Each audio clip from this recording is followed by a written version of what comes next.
La loi de finances pour 2014 prévoit des dispositions particulières pour gommer quelques difficultés qui apparaissaient en matière de crédit d'impôt recherche. Alors la première difficulté rencontrée, c'était pour les jeunes docteurs. Le principe, c'est que lorsqu'une entreprise recrute un jeune docteur avec un contrat à durée déterminée, il bénéficie effectivement d'une valorisation du salaire qui est versé au jeune docteur de 2 fois le montant de son salaire et une augmentation de 200% des charges de fonctionnement.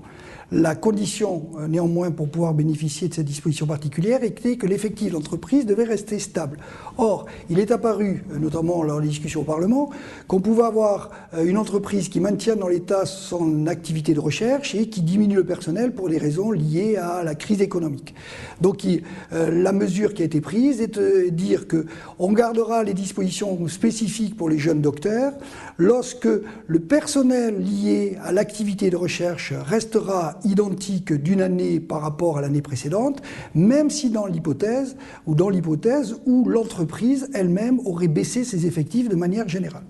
Ça, c'est la première mesure. La deuxième mesure, c'est les frais de prise de maintenance des brevets. Les dispositions actuelles ne permettaient pas, au niveau de la déduction des charges, et notamment celles qui sont prises pour le crédit impôt recherche, de prendre en compte les dépenses de prise de maintenance des brevets qui auraient été faites hors de l'Union européenne ou hors de l'espace économique européen, qui, on le rappelle, comprend, dans le cadre de l'assistance fiscale administrative, la Norvège, l'Islande et le Liechtenstein. Les dispositions prévoient désormais que ces dépenses seront éligibles au crédit d'impôt recherche et les dépenses qui seront faites de la même manière pour la prise, la maintenance et la défense des brevets et des modèles dans le cadre des opérations du crédit innovation seront retenues pour le crédit d'impôt recherche, tout cela à compter du 1er janvier 2014. L'article 20 de la loi de finances pour 2014 prévoit la création d'un amortissement exceptionnel pour les robots. Alors la raison essentielle, c'est qu'effectivement les entreprises françaises ont un retard considérable en matière de robots industriels par rapport à leurs concurrents européens. Donc la disposition qui a été mise en place sera favorable exclusivement pour les petites et moyennes entreprises qui remplissent les conditions au regard de la réglementation européenne de 2006 notamment, c'est-à-dire une entreprise de moins de 250 salariés, moins de 50 millions de chiffre d'affaires et moins de 43 millions de poids de bilan.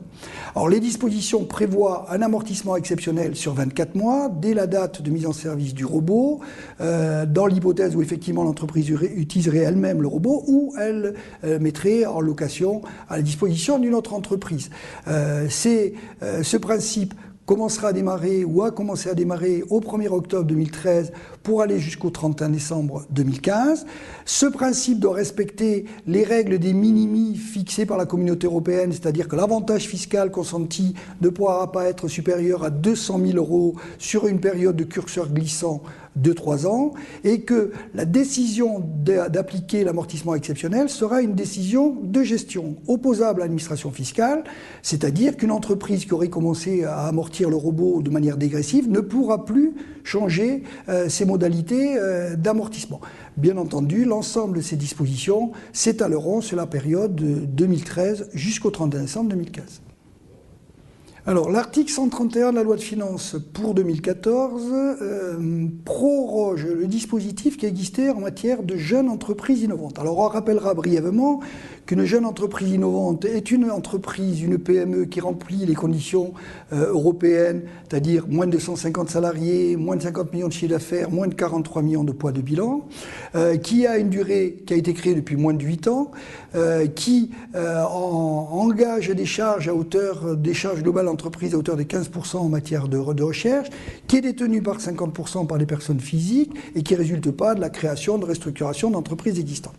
Le régime tel qu'il est prévu actuellement, qui permettait des exonérations d'IS et des exonérations facultatives sur vote des collectivités locales en fiscalité directe locale,